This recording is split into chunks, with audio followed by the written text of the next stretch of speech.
Hey everybody, this is my first attempt video at showing you how I do some stuff around the shop here. One of the things I've been working on is wooden gears. There's lots of information on the internet on wooden gears, but I've even purchased some of it myself, but a lot of it seems very complicated and time consuming, and I didn't want to spend all my time making gears. I want to get on doing other things. So I have a little project here that I had to make up some gears for, so I'm going to show you the way that I do it, which is pretty simple and quick, and it gives a pretty good working gear. So this one here we're looking at is a bird's eye maple gear. I just made it a few minutes ago, and turned out not too bad. So I'll show you how I got to here, and we'll do another one. So to lay out the gear, what I do is I use my drawing program. I use CorelDRAW. And basically what I've done is I've decided that all of my gears, regardless of size, are going to have a half-inch pitch to the teeth. So what I can do is make any gear of any size as long as it's a half-inch pitch. Anything from about 12 teeth right on up to a rack. All seems to work pretty good, and I've tried quite a few sizes now, and they all seem to work.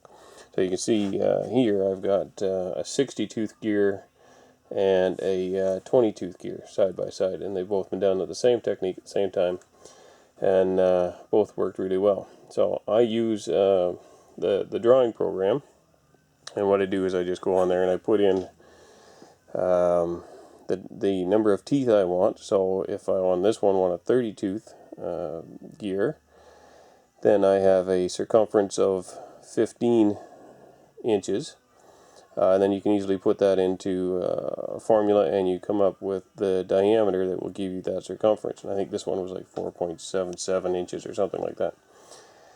Anyway, so what I do is I put the 4.7 inch diameter circle into it. I divide it with a line that's centered, and then I rotate that line by 360 divided by the number of teeth, and that gives me the lines that line up for each individual tooth. And then what I can do is I can take some spray mount glue like this, as Elmer's spray adhesive, and I spray that on the paper, and I can mount that onto a blank. Now generally it's just onto a square piece of wood, and I hold that down, and that works just fine, and that can be easily peeled off and sanded off later. So after it's been glued on, I take it over to the bandsaw, and I just rough saw it out on the bandsaw. So I mean, everybody knows how to do that. So we rough it out so we're close to the line, and then we take it from the bandsaw over to the sander, and I just have a post there. The center post is a 1/4 inch, and mount that on there and slide that in and turn it on, and I can rotate that until I have it sanded down to a perfect radius right on the line. So that's all easy enough to do. So then we take that back to the table saw. Now on the table saw, I've mounted a shaper head, and the shaper head is basically a double radius roundover bit. So there's about a 1/4 inch tooth in the center, and then about a half-inch radius on each side. It's not exact, it's an old cutter head, and I just kind of fouled it a bit and sharpened it as best I could. And that cutter head gives me the profile of the sides of 2 teeth and the bottom of each tooth. So it works pretty good. So we're always working from the bottom. Then what I've done is I've taken that, mounted it in, and I've taken a straight edge and I've marked the center of that line as it extends back to the tooth. And then I've made this little slit up, which I normally use for box joints, but I've modified it a little bit, and I added this unit here, which is just the 1/4 inch bolt mounted with some sandpaper behind it for friction so that the piece doesn't spin. It's adjustable in height here, so I can adjust the gear to fit exactly. Over here I did have a clamp down that I'd created earlier, for holding the pieces in place, but we found it didn't work really well, so I'm just using a wing nut and a washer there to hold it in place, and that works really well. And I'm just going to set this down and see if we can set this up. Okay, so I have the sliding edge on here, and I'll show you a few things.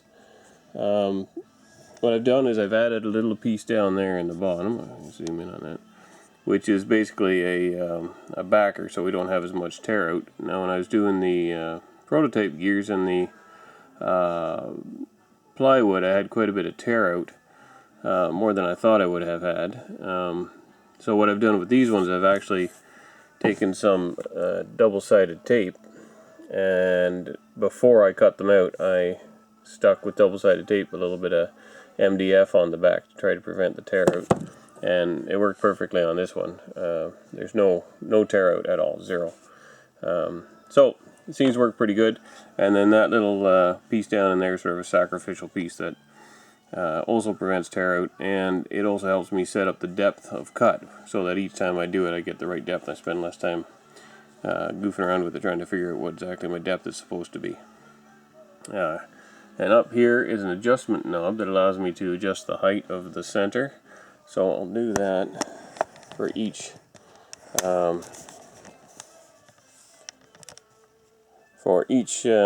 gear. It'll be different.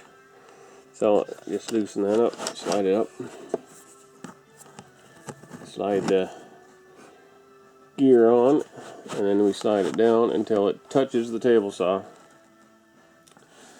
I don't know if you can see that. There. Okay, so then there, the washer, wing nut,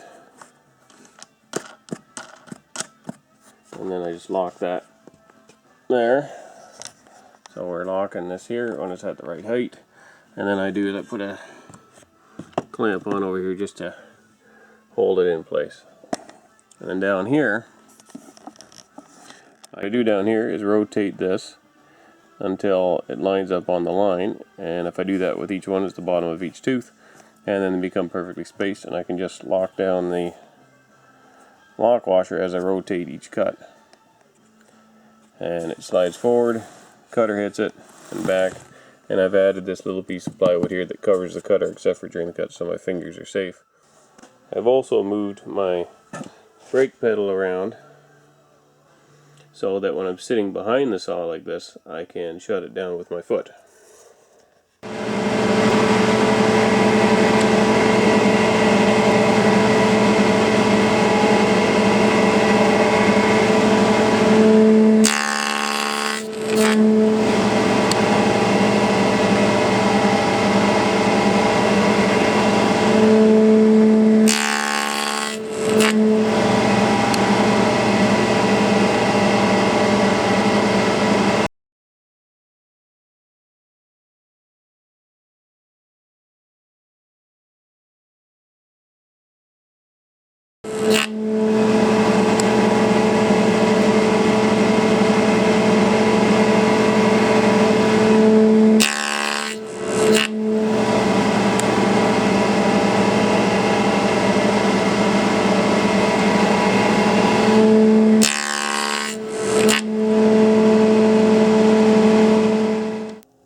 Okay, so that didn't take long, a couple of minutes. We've got a 40 tooth gear here.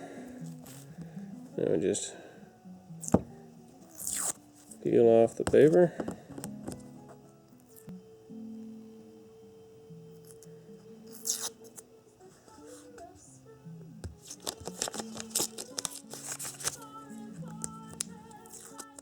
There we go.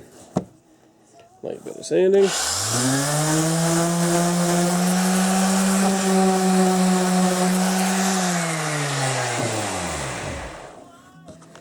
And we'll try to separate the tape. There we go. Just double-sided carpet tape. That's good. Okay, line that up with the one I made a few minutes ago.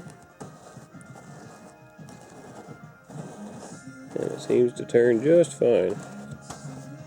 there's any teeth that are a little bit tight or something, you can always just take a file and loosen them up. But there you go, 40 tooth maple, a little bit of bird's eye in it, bird's eye maple gear in about 5-10 minutes.